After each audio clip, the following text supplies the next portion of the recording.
To be here with you. We are behind the scenes with Nancy Abramson. If you missed the show, go back and watch it. Real simple. But we're going to chat about some stuff that we talked about last night after the show and some nuggets that Nancy is going to drop with us. Y'all don't mind me. For some reason, I'm feeling a little nasally and stuff up in here, up in here. But don't worry about it. So glad that you're here with us. Hey, sis. Hey, Nancy. How are you beautiful ladies doing today? Go ahead, Nance. Go Uh, for it. I'm doing great and super excited to be back with you, amazing ladies. Awesome. Sis, what's a good word?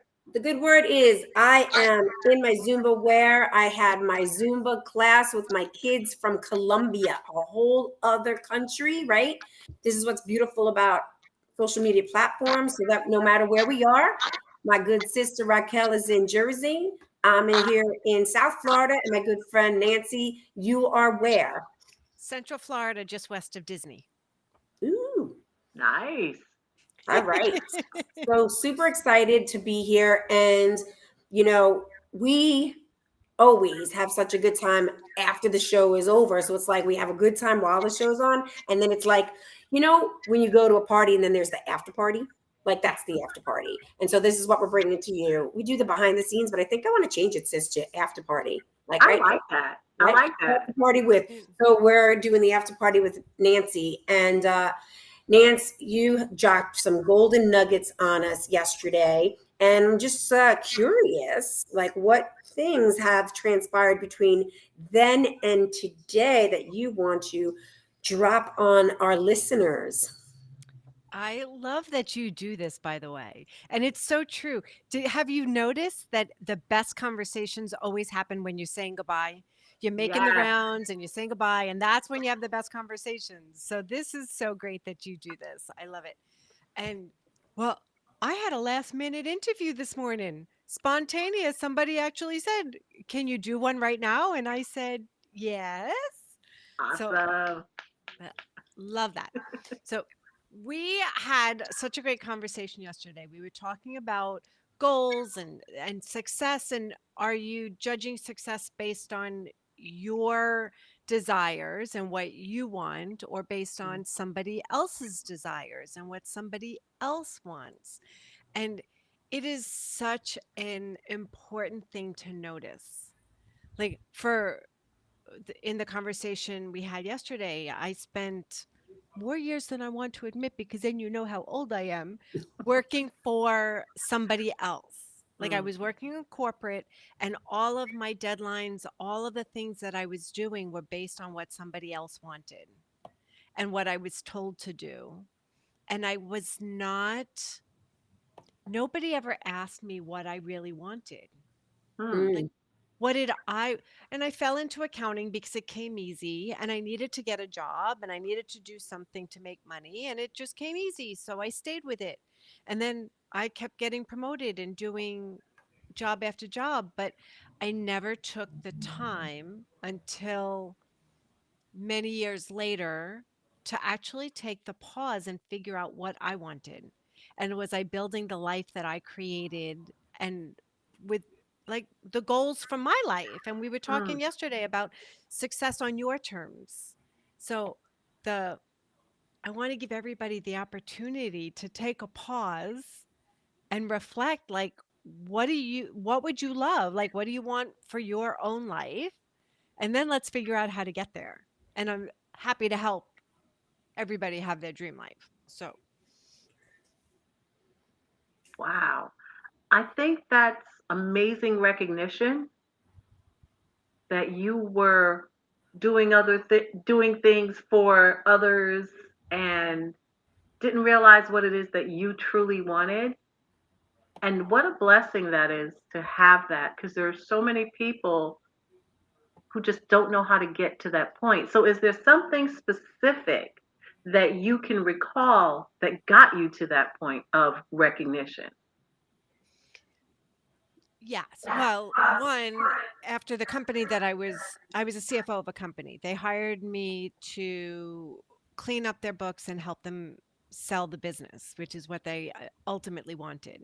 Hmm. And then after I was successful with that, I they gave me the package, and then I started my own business. And that was the first step of, oh, something else is possible.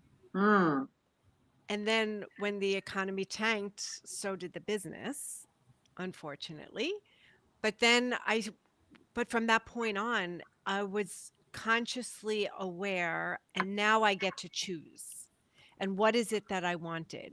What do I want? I want, one of my driving forces is freedom. I want financial freedom and time freedom. That is most important to me. I want to have time with my family and friends. I want to enjoy my life while I have it. That's not necessarily the most important for others, but that was one, is recognizing that. And then when I was trying to figure out what I wanted to create next, I was Mm. having a conversation with a friend, and she invited me to list all the things that I was great at, all the things I wasn't great at, all the things that I love, and all the things that I don't love. Whether it's personal, business, it didn't matter. Like, just create the list. And when I sat there, and over a couple of days, more things kept coming to me. But then I got really clear about the things that I was great at. So I wanted to do more of those things.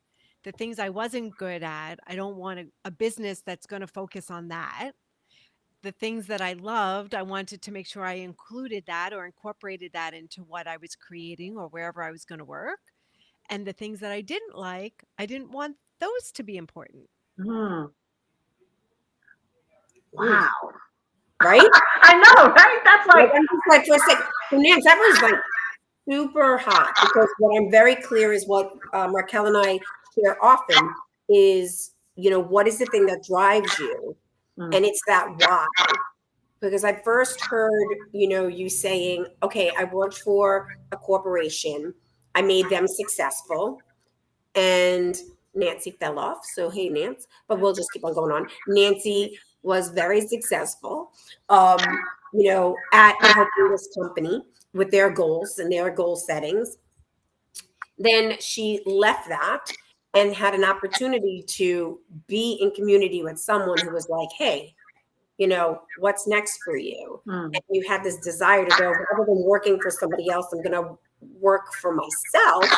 And you did it without really doing too much of like the deeper work that you just talked about, right? And then the economy came, circumstances happened, it tanked, and then your community helped you out again to say, hey, let's look at what I'm good at, what I'm not great at, what do I really love to do, and what don't I really like. And that's the driving force, that force of like what I want. And when you got through all of that, you went, freedom of my time and financial freedom on my terms. That's hot. That's what I Yep. just downloaded, right? Yeah. Financial freedom And on my terms, and freedom of my time on my terms. So Mm. that's really beautiful. And then that's the driving factor. And really, even if you were conscious awareness of it or not, when you started your business and it failed, it's like it was there subconsciously, even if you didn't say it yet and you didn't have it there, because you didn't stop. You were like, okay, right. I'm meeting with people, I'm talking to people, like I'm going to keep on going, but not going from an old pattern of behavior, which is like, well, I'm good at that.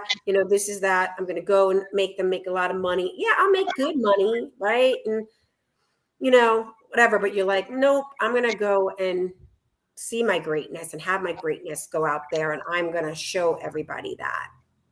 And Now, what I why I love say is this, working with people. Like, yeah, I love working with people. I'm a social person. I love being with people.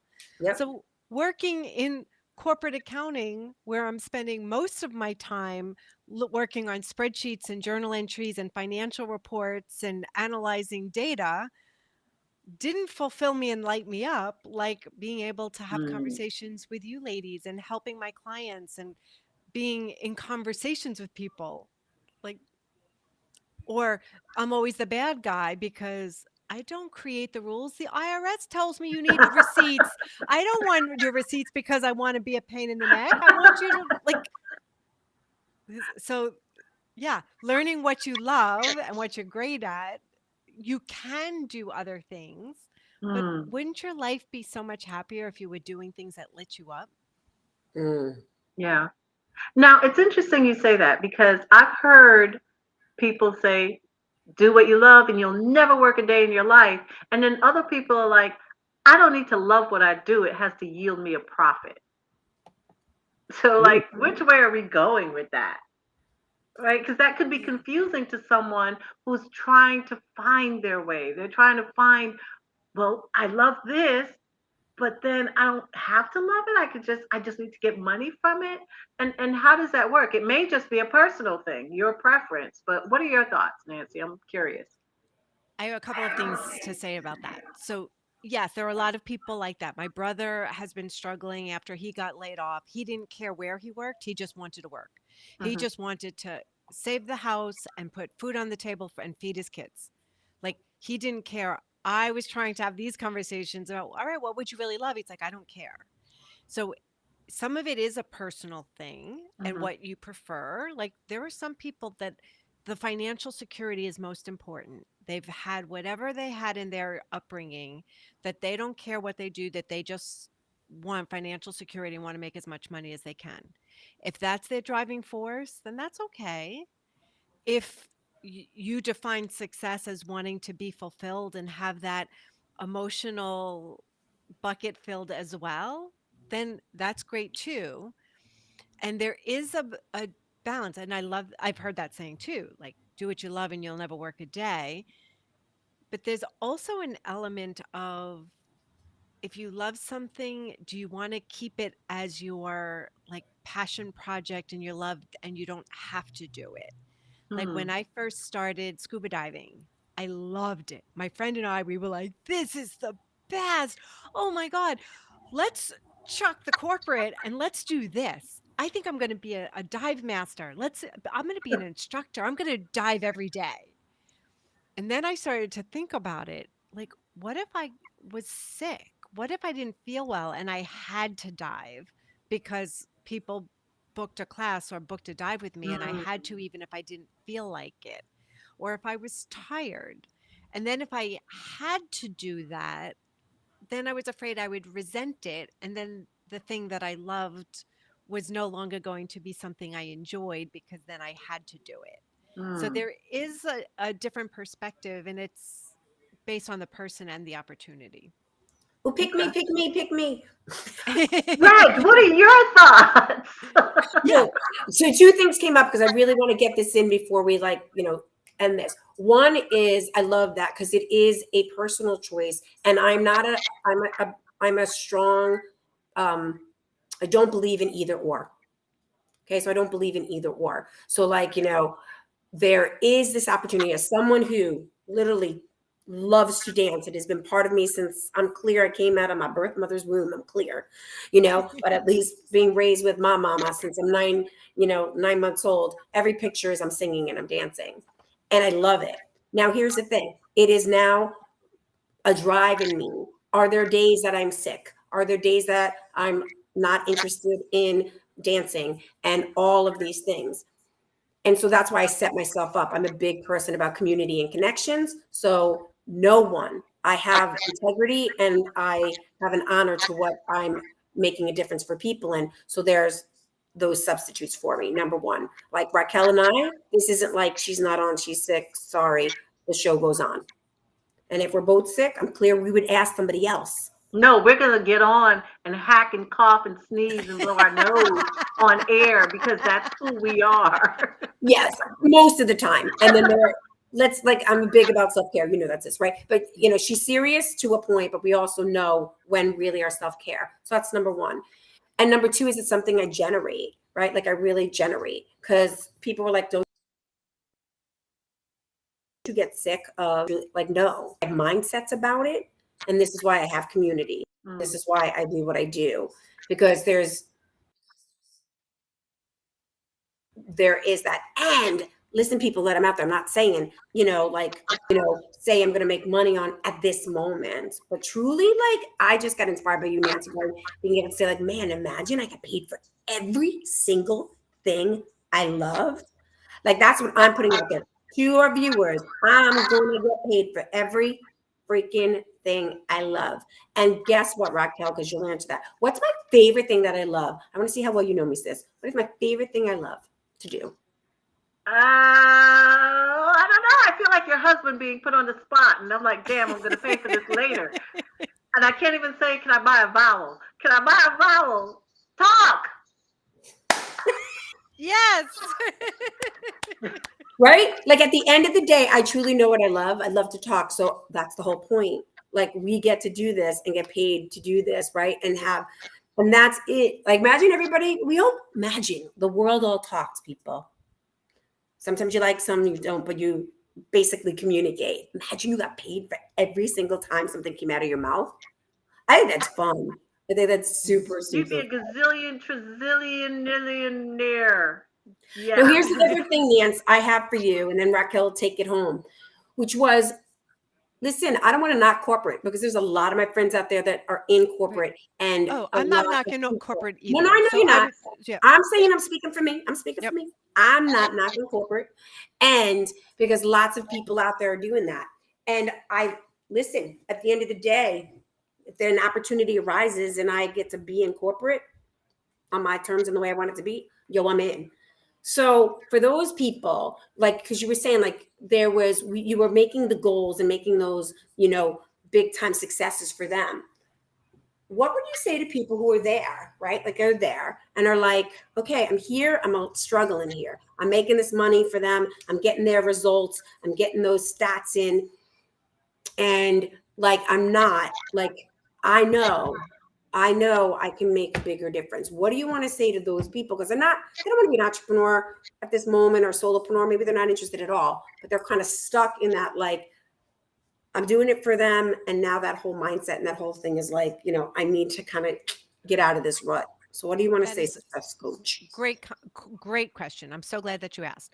So, yeah, I'm not knocking corporate. Corporate was great for me for a while, but it wasn't making me fulfilled. And what I was doing was working crazy hours and it wasn't making me happy. Hmm. But it afforded me the lifestyle in Manhattan. It paid for my apartment. It paid for my vacations. It paid for a lot of great things. So I don't want to feel, I don't want to sound disrespectful or ungrateful for what it did provide. And now I see that I have my own values and it was not feeding my emotional bank. So if you're in corporate and not everybody's an entrepreneur. There are a lot of people that want the security of a regular paycheck and benefits. There is a lot to be said for that. So go for it. But maybe it's a question of looking, are you doing the right thing in corporate for you? Maybe there's a different role. Or maybe you're in the right role and it's not filling your emotional bucket. So what do you need to be able to do that? So like have it be, maybe it's a volunteer group that you're working with that you get to serve and give back in another way. Maybe it's what you do on weekends, maybe it's in the evenings, like maybe there's something else. But and maybe your goals are buying your dream home, maybe it's family oriented, maybe it's whatever you need for you to feel excited and fulfilled, and make sure that you have goals to achieve that. Maybe it's, you know what, I love to travel and I haven't been on vacation in a year. So maybe my goals are, staycations and scheduling vacations more often. Like think about what's important for you and make sure that you're moving towards that for you and your family as well as for other people. Awesome. Don't So, ignore Nancy, thank yourself. you so much for coming on. And she left you with a really, really and truly golden nugget is what you're doing fulfilling for you? And if it is, that's awesome. If it's not, book a call with Nancy and let Yeah. her get you to your level, your success. So definitely you'll see Nancy, tell folks how to get in touch with you. Just one way how to get in touch with you real quick before we close out. Book a call with Nancy.com is the easiest way. Listen, this ain't And rocket science, if folks. Book a if you call with want to be Nancy. like And if you want to be like Regina and have your backup so that if you're doing what you love and you don't want to be the only one doing it, book a call with Nancy.com. I will help make sure you have the backup so that you're not the only one doing the thing. Awesome. Thank you so much for being here, Nancy. We truly appreciate you taking time out of your successful coaching. Did you like how I got that in? And being here with us. We truly appreciate it. And remember, folks, together we can rise and thrive. Till next time.